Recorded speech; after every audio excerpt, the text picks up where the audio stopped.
السلام علیکم ورحمۃ اللہ وبرکاتہ۔ رب اشرح لی صدری ویسر لی امری واحلل عقدۃ من لسانی یفقہوا قولی۔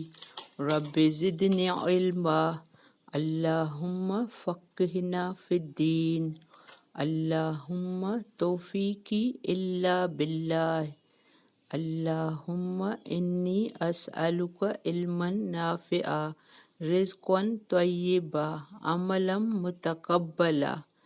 اللہم انی اعوذ بک من علم لا ینفع، ومن قلب لا یخشع، ومن نفس لا تشبع، ومن دعوت لا یستجاب لہا۔ یہ صحیح مسلم ہے۔ اے اللہ، بے شک میں پناہ مانگتا ہوں ایسے علم سے جو نفع نہ دے، اس دل سے جو نہ ڈرے، اس نفس سے جو سیر نہ ہو، اس دعا سے جو قبول نہ کی جائے۔ ہم اس دعا کے معاملے میں بہترین دعا ہے، یہ بھی سیکھنے کی ہے، تو ہمیں صبح صبح نماز کے بعد یہ علم سیکھنے کی دعائیں پڑھنی چاہیے۔ آج اللہم صلی علی محمد وعلی آل محمد کما صلیت علی ابراہیم وعلی آل ابراہیم انک حمید مجید۔ اللہم بارک علی محمد وعلی آل محمد کما بارکت علی ابراہیم وعلی آل ابراہیم انک حمید مجید۔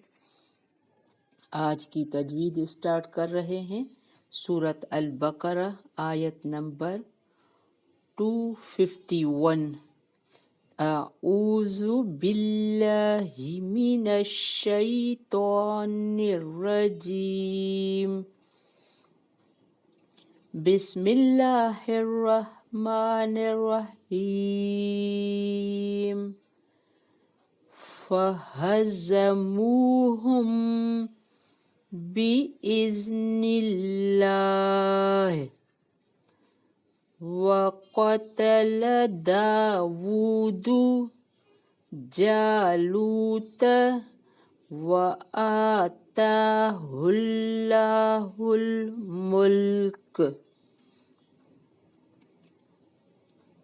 الملک والحکمت وعلمہ مما یشاء، ولولا دفع اللہ الناس بعدهم ببعض لفسدت الارض ولكن اللہ ذو فضل علی العالمین۔ تلک آیات اللہ نتلوہا علیک بالحق وإنک لمن المرسلین۔ تلک الرسل فضلنا بعضهم على بعض منهم من کلم اللہ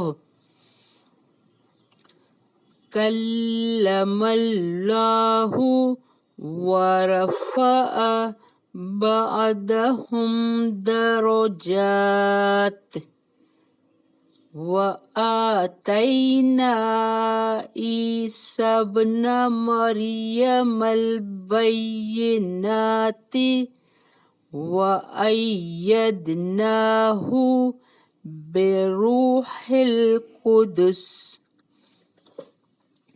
ولو شاء اللہ ما اقتتل الذین من بعدهم من بعد ما جاءتهم البينات ولكن اختلفوا فمنهم من آمن ومنهم من كفر ولو شاء الله ما اقتتلوا ولكن الله يفعل ما يريد. يا أيها الذين آمنوا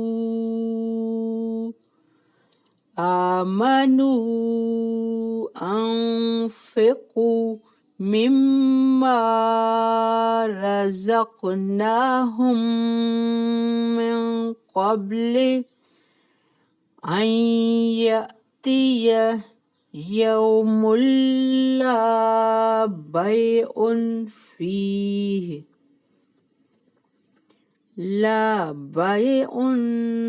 فيه ولا خلة ولا شفاعة والكافرون هم الظالمون.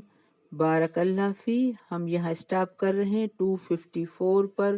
ہم نے اسٹارٹ کیا تھا آیت نمبر 251 سے فَهَزَمُوهُمْ بِإِذْنِ اللَّهِ، تو انہوں نے شکست دی انہیں. کس نے؟ طالوت نے جالوت کو شکست دی. طالوت کو اللہ نے بادشاہ مقرر کیا تھا. وہ غریب تھا لیکن اللہ نے اس کو جسامت، قد قامت اور عقل میں بہت ہی تھی. حضرت داؤد علیہ السلام بھی. اور وقتل داؤد جالوت، اور قتل کر دیا داؤد نے جالوت کو. یہ داؤد کون ہے؟ جو نبی بعد میں بنے. حضرت داؤد علیہ السلام بھی جو ابھی پیغمبر تھے اور نہ بادشاہ تھے. اس لشکر طالوت میں ایک سپاہی کے طور پر شامل تھے. ان کے ہاتھوں سے اللہ نے جالوت کا خاتمہ کیا. ان تھوڑے سے اہل ایمان کے ذریعے سے ایک بڑی قوم کو شکست فاش دلوائی. کتنی بڑی بات ہے. کیوں؟ کہ انہوں نے اللہ پر بھروسہ کیا تھا، صبر کیا تھا. کل ہم نے پڑھا تھا وَآتَاهُ اللَّهُ الْمُلْكَ وَالْحِكْمَةَ، اور عطا کی اسے اللہ نے بادشاہت اور حکمت. وَعَلَّمَهُ مِمَّا يَشَاءُ، اور اس نے سکھایا اسے اس میں سے جو اس نے چاہا. یعنی اللہ نے جو چاہیا. اب آپ کو پتہ ہے کہ داؤد، آگے جا کر آپ داؤد کے بارے میں پڑھیں گے کہ داؤد کتنا بڑا بادشاہ بنا تھا. پہلے ایک عام سپاہی تھا، عام انسان تھا. وَلَوْلَا دَفْعُ اللَّهِ النَّاسَ، اگر نہ ہوتا، ہٹا دیتا اللہ کا لوگوں کو ان کے بعض کو ساتھ بعض کے، البتہ فساد پھیل جاتا. لَفَسَدَتِ الْأَرْضُ، زمین میں. وَلَكِنَّ اللَّهَ ذُو فَضْلٍ عَلَى الْعَالَمِينَ، لیکن اللہ بڑے فضل والا ہے تمام جہانوں پر. بہت دفعہ ہمیں یہ حکمت کی باتیں نہیں پتہ ہوتی. ہم کہتے ہیں یہ میری محنت ہے، میں اگر اس میں شامل نہ ہوتا تو یہ لوگ کبھی کامیاب نہیں ہوتے، یہ ہوتا، ایسا ہوتا. ہم اپنے آپ کو کریڈٹ دیتے ہیں، لیکن یہ اللہ کا فضل ہوتا ہے. یہ اللہ نے فضل کیا کہ داؤد کے ہاتھوں جالوت کو قتل کروایا. یہ اللہ کا فضل تھا. اس کے بعد اللہ تعالیٰ نے حضرت داؤد علیہ السلام کو بادشاہت بھی عطا فرمائی اور نبوت بھی. حکمت سے بعض نے نبوت، بعض نے سنت آہن گری، اور بعض نے ان امور کی سمجھ مراد لی ہے جو اس موقع جنگ پر اللہ تعالیٰ نے مشیت و ارادے سے فیصلہ کن ثابت ہوئے. اس میں اللہ کی ایک سنت الہی کا بیان ہے کہ وہ انسانوں کو ہی ایک گروہ کے ذریعے سے دوسرے انسانی گروہ کے ظلم و اقتدار کا خاتمہ فرماتا ہے. اگر وہ ایسا نہ کرتا اور کسی ایک کی ہی گروہ کو ہمیشہ قوت و اختیار سے بہراور رکھے کرتے رکھتا، یہ زمین میں فساد بھر جاتا۔ اس لیے یہ قانون الہی اہل دنیا کے لیے فضل الہی کا خاص مظہر ہے۔ اس کا ذکر اللہ تعالیٰ نے سورۃ حج میں بھی فرمایا ہے۔ تو ہمیں اللہ پر بھروسہ کرنا چاہیے، جب اس کا فضل آئے گا تو ہر چیز خود ہی تو کرے گا۔ تلک آیات الکتاب، اب یہ کس کو بتایا جا رہا ہے؟ آپ صلی اللہ علیہ وآلہ وسلم کو یہ پڑھ کے سنایا جا رہا ہے۔ تلک آیات اللہ نتلوہا، یہ آیات ہیں اللہ کی، ہم پڑھتے ہیں انہیں آپ پر۔ کس پر؟ نبی کریم صلی اللہ علیہ وآلہ وسلم کو بتایا جا رہا ہے، بالحق، ساتھ حق کے۔ وَإِنَّكَ لَمِنَ الْمُرْسَلِينَ، بے شک آپ البتہ رسولوں میں سے ہیں۔ اس وقت کے مشرک آپ صلی اللہ علیہ وآلہ وسلم کو رسول ماننے سے انکار کر رہے تھے۔ یہ گزشتہ واقعہ جو آپ صلی اللہ علیہ وآلہ وسلم پر نازل کردہ کتاب کے ذریعے سے دنیا کو معلوم ہو رہے ہیں، پہلے ہمیں بھی معلوم نہیں تھا کس نے کس کو شکست دی، اسلام کیسے پھیلا، کس طرح ہوا۔ تو یہاں کیا بتایا جا رہا ہے؟ اللہ ہمیں کہہ رہا ہے کہ اس قرآن کے ذریعے ہم نے نبی کو بتایا، آپ صلی اللہ علیہ وآلہ وسلم کو، انہوں نے آپ کو سکھایا، یہ دنیا کو معلوم ہو رہے ہیں۔ اے محمد صلی اللہ علیہ وآلہ وسلم، یقیناً آپ کی رسالت و صداقت کی دلیل ہے، کیونکہ آپ صلی اللہ علیہ وآلہ وسلم نے یہ نہ کسی کتاب میں پڑھے ہیں اور نہ کسی سے سنے ہیں، جس سے یہ واضح ہے کہ یہ غیب کی وہ خبریں ہیں جو بذریعہ وحی اللہ تعالیٰ آپ پر نازل فرما رہا ہے۔ قرآن کریم میں متعدد مقامات پر گزشتہ امتوں کے واقعات کے بیان کو آپ صلی اللہ علیہ وآلہ وسلم کی صداقت کے لیے دلیل کے طور پر پیش کیا گیا ہے۔ تِلْکَ الرُّسُلُ فَضَّلْنَا بَعْضَ عَلَىٰ بَعْضٍ بَعْضَهُمْ عَلَىٰ بَعْضٍ، یہ رسول فضیلت دی ہم نے ان کے بعض کو بعض پر۔ اب یہ نیا پارہ ہے، 3 پارہ اس کے ساتھ جڑا ہوا ہے، اس لیے میں نے یہ ساتھ پڑھا ہے۔ یہ وہاں نبی کا ذکر ہے، پھر یہاں بھی نبی کا، آپ صلی اللہ علیہ وآلہ وسلم کا ذکر ہے۔ یہ رسول فضیلت دی ہم نے ان کے بعض کو بعض پر، ان میں سے بعض وہ ہیں جن سے کلام کیا۔ منہم من کلام اللہ، وہ کون کس سے کلام کیا؟ موسیٰ علیہ السلام سے۔ ورفع بعضهم درجات، اور اس نے بلند کیا ان کے بعض کو درجات میں،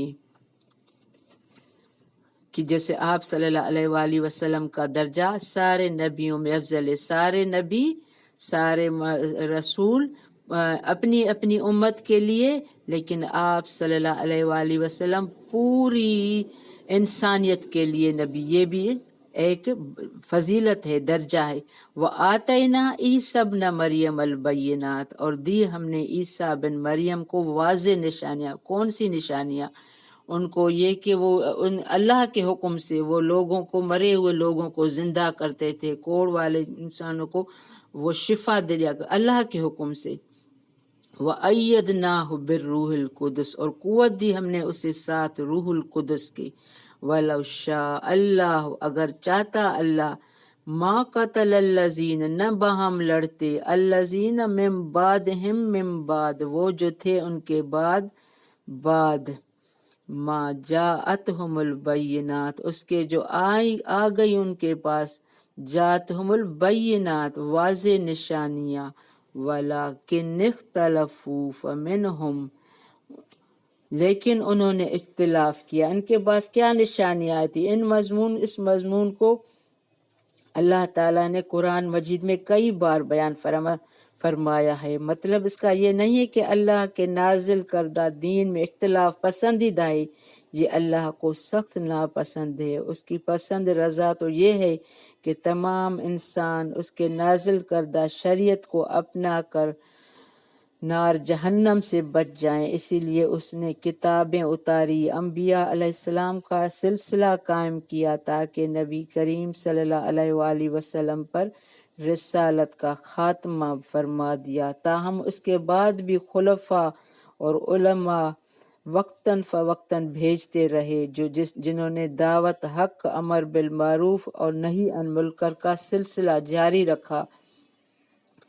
اس کی سخت اہمیت و تاکید فرمان بیان کی، اس لیے تاکہ لوگ اللہ کے پسندیدہ راستے کو اختیار کریں، لیکن چونکہ انہوں نے ہدایت و گمراہی دونوں راستوں کی نشاندہی کر کے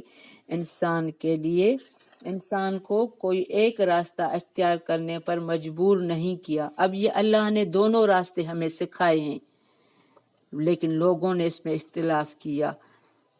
من آمن منہم، اس میں سے جو ایمان لایا ان میں سے کوئی، من کفر، جس نے کفر کیا، ولو شاء اللہ، اگر چاہتا اللہ، مقتتلوا، نہ وہ باہم لڑتے، ولیکن اللہ یفعل ما یرید، لیکن اللہ کرتا ہے جو وہ چاہتا ہے۔ اب ان کو اللہ نے یہ مشیت کے تحت ان کو دونوں راستے دکھائے۔ اب یہاں دوسری یا ایھا الذین آمنوا انفقوا مما رزقناہم، اے لوگو جو ایمان لائے ہو، خرچ کرو اس میں سے جو رزق دیا ہم نے تمہیں، من قبل، اس سے پہلے، ان یاتی یوم لا بیع، کہ آ جائے وہ دن نہیں کوئی خرید فروخت اس میں، ولا خلۃ ولا شفاعت، نہ کوئی دوستی اور نہ کوئی سفارش، والکافرون هم الظالمون، اور کافر ہیں وہی ظالم ہیں۔ یعنی اللہ نے جو مال آپ کو دیا ہے وہ اللہ کے راستے میں خرچ کرو، ایسا نہ ہو کہ قیامت آ جائے پھر وہ کام نہیں آئے گا، اور جو نہیں خرچ کرتے، اور شفاعت صرف آپ کے رسول ہی کریں گے۔ بہت سے لوگ یہ سمجھ بیٹھے ہیں کہ ہمارے پیر، ہمارے یہ، کیونکہ پہلے ایسا ہوتا تھا، ان کے جو یہ یہود و نصارہ، کفار، مشرکین اپنے اپنے پیشواؤں کو ایسے پوجا کرتے تھے کہ یہ ہماری اللہ کے ہاں شفاعت کروائیں گے، لیکن اللہ نے کہا اللہ کی راہ میں جتنا مال خرچ کرو گے اتنا ہی آپ کے گناہ مٹتے جائیں گے۔ شفاعت صرف رسول کریں گے، اس کو بھی جس کا اللہ کا اذن ہوگا جس کے لیے۔ بارک اللہ فی، ربنا تقبل منا انک انت السمیع العلیم۔ السلام علیکم ورحمۃ اللہ وبرکاتہ۔